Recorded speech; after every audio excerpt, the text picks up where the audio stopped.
Good morning, good people. Happy Wednesday. God bless you. May the grace of God and peace be with you. Today, I want to dive right into the 4-hour charts with you, give you guys some perspective as far as what I'm looking at for potential longs. Yes, it is FOMC day, and we could potentially have some effery, for better terminology, with fundamentals moving the price lower or moving the price higher. But I want to dive into just the straight technicals of it. So let's dive into the 4-hour real quick. And one thing that we were discussing was this fair value gap. Obviously, this fair value gap did get filled, and we're hanging around inside of this area. One thing that I want to make mention of, or at least point out to, is the sequential count that we have here. Now, on a 4-hour, we do have this strike down to this level, which printed an 8. Clearly, the 8 is deeper than the 6 and the 7. So this is showing us some type of trend exhaustion, at least on this downturn that we see right now. Now we're still floating around here inside of this area, and I do have some levels in the event that you didn't long that I would like for it to see that it respected and then move back up. But one of the reasons why I feel like we're going to be moving back up is because if we look at the opposite of this over here, we can see at the top over here, yes, we do have a shooting star pattern that formed in this area, followed by an engulfing, but then we had a candle that struck up above it, at least wick wise. But the main thing that I want to point to is going to be this 6 and the 7. If we notice that the 6 and the 7 is higher than the 8 and the 9, usually that's an indication that the trend wasn't complete, that we are going to be revisiting this area and then clearing this zone, right? We're going to get some wicks that are going to be above this.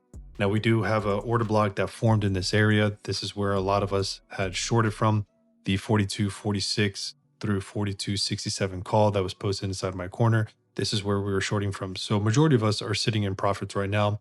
Longs that we're taking right now are going to be essentially risk-free. If it doesn't work, we can burn that position and still sit in profits from our short.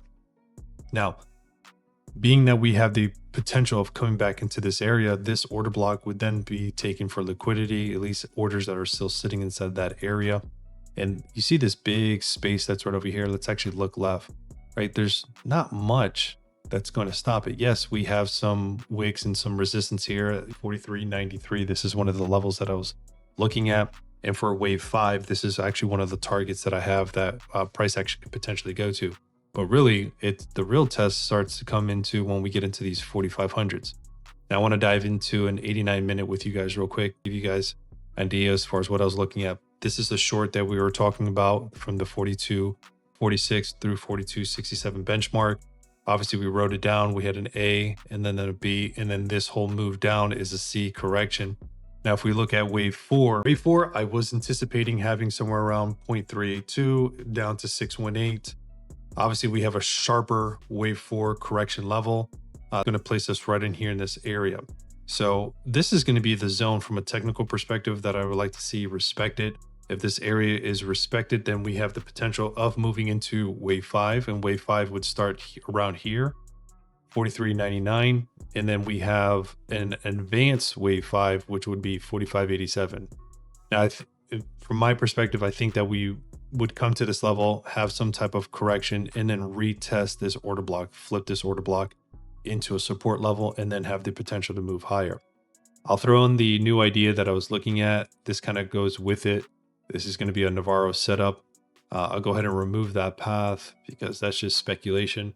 But if we add back on that fib level real quick, I know it's a little messy, if you will, but if you can see it right inside here, it's this wave right inside this area. This is really what we're looking for to be respected. That is 35.59. And essentially we have targets that stretch all the way up into this zone, up into this area. Remember, we'll go back to the 4-hour real quick. And it's these levels. There's kind of space inside this zone. This looks like there's a shaved head over here. Let's actually open up that data window real quick. Let's look at this window. Let's see, high was 42. Yes, this essentially is a shaved head. So there's imbalance here in this area. Basically, there's a magnet that sits inside this zone right here. So price action would be pulled back into this area.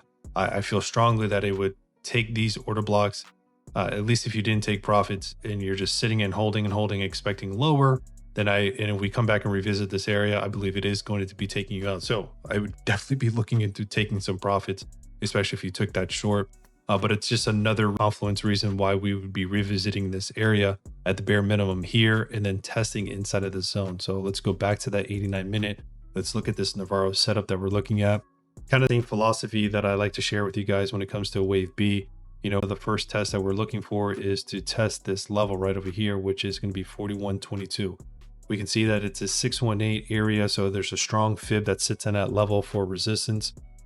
And if we start rejecting that area, there's a possibility that we come back into this zone, into this level. So I'd be looking at taking some profits and maybe potentially looking at for some reloads. I would still be holding on to my short here in this area.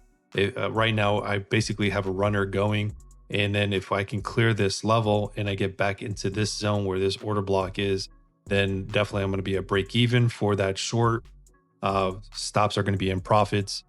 And then we're going to be testing inside of this area. I'll add back on the setup that I have over here as well too for the anti-cipher, right? So we have very similar targets for both of those longs, right? 43.99 up to 44.50. And again, as I said, if the wave 5 becomes an advanced wave 5, then that puts us here inside this area, which is a pretty big jump altogether. So that's just a quick and easy, keeping it simple for you guys, at least simple enough as far as what I'm looking at, what targets that we should be looking at for potential longs, what levels that we need to hold, which are going to be right over here. Let's go ahead and remove this so it's a little bit more visible for you guys. It's going to be this fib level. This is what we're looking to hold on to.